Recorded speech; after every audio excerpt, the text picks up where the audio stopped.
Hi, I'm Randall Yearout. I'm running for the U.S. House of Representatives in the 5th District of Washington State. I want to talk to you for just a minute about some of the principles of American law and government. Just as a simple little formula, I put this on a campaign card that I've been distributing called Constitutional Government 101. Here's pretty much how it works in America as far as me and most of the Tea Party and traditional Americans look at it. Limited government plus less taxes plus American jobs equals liberty and justice for all. Doesn't that seem pretty simple? I think you would agree with me. Really, I think you would agree with me. There's been an organization in America for the last couple of years called the Tea Party. It's an acronym for Taxed Enough Already. You know, I think that the Tea Party understands that this is a really big problem. They may not understand how it works, though. How did it get that way? I'd like to help you with that, and I'd like to ask your support. I'm the Tea Party's answer in part. Actually, we need about 434 more answers to this problem of being taxed enough already. I'm just one. But listen to this. America is not much different from any other organization that has a creed, a mission statement, if you will. America has one. It's called the Declaration of Independence, where it's given to us why this country was started in the first place.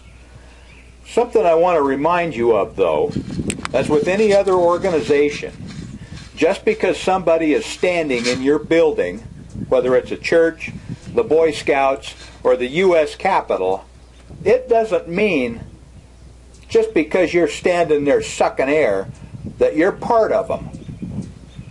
And that's what I think we see in the U.S. Capitol in Washington, D.C. We have people occupying positions of public trust that don't think like Americans. Now,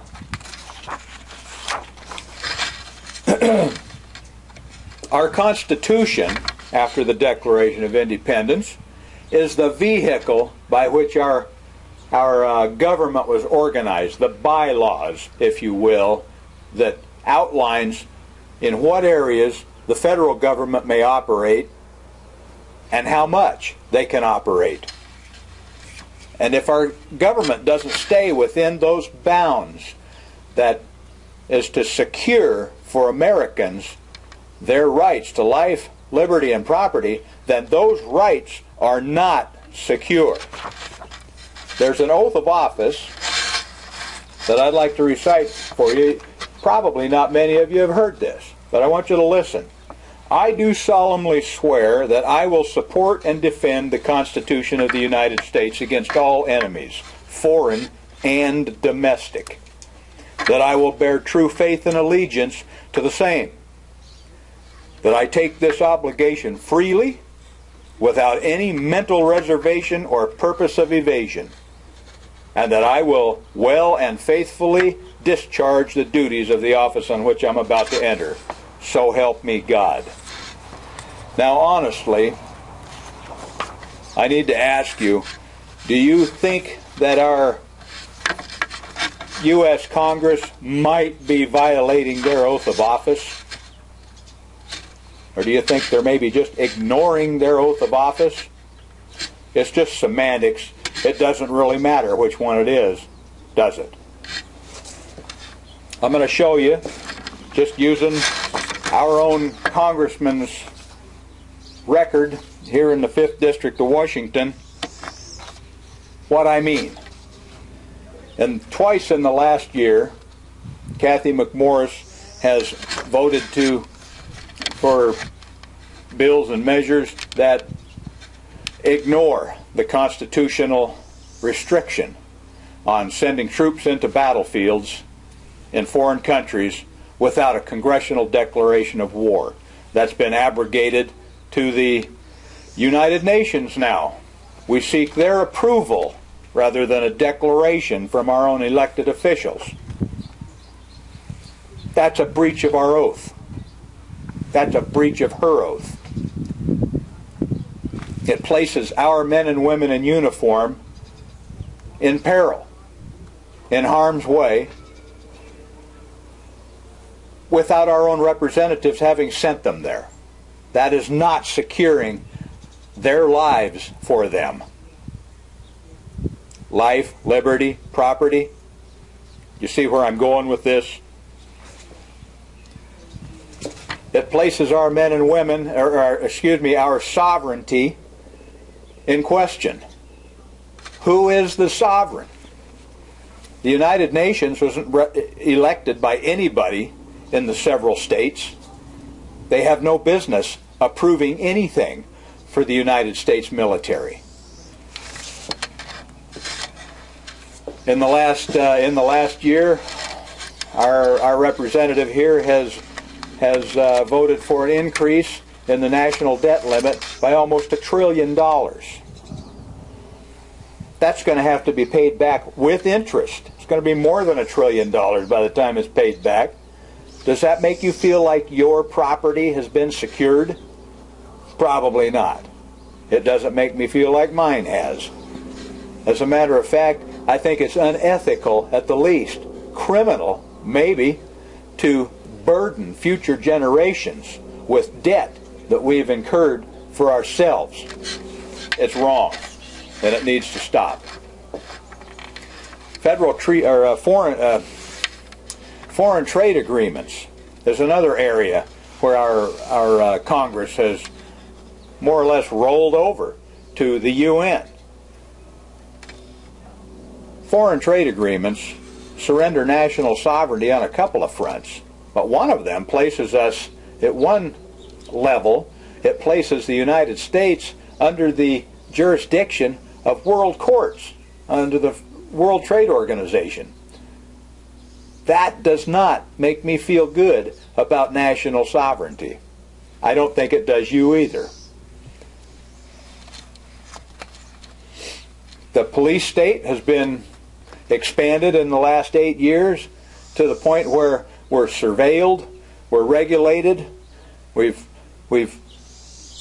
had our posse comitatus taken away by our own Congress, which was put in place to prevent our own troops from raising arms against us.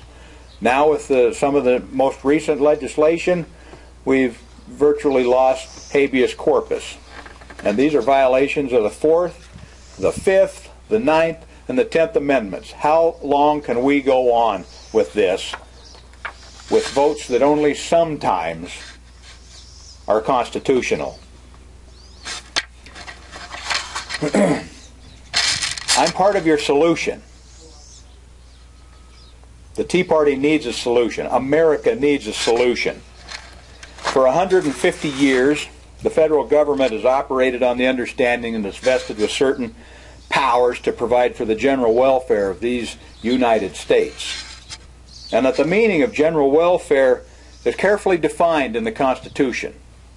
James Madison, who's the recognized father of the Constitution, and Thomas Jefferson, the author of the Declaration of Independence, both stated that the intended purpose of the General Welfare Clause was to limit the power of the federal government to tax us, and thereby restrain unchecked growth and reach of federal power into the affairs of the Union States and the people.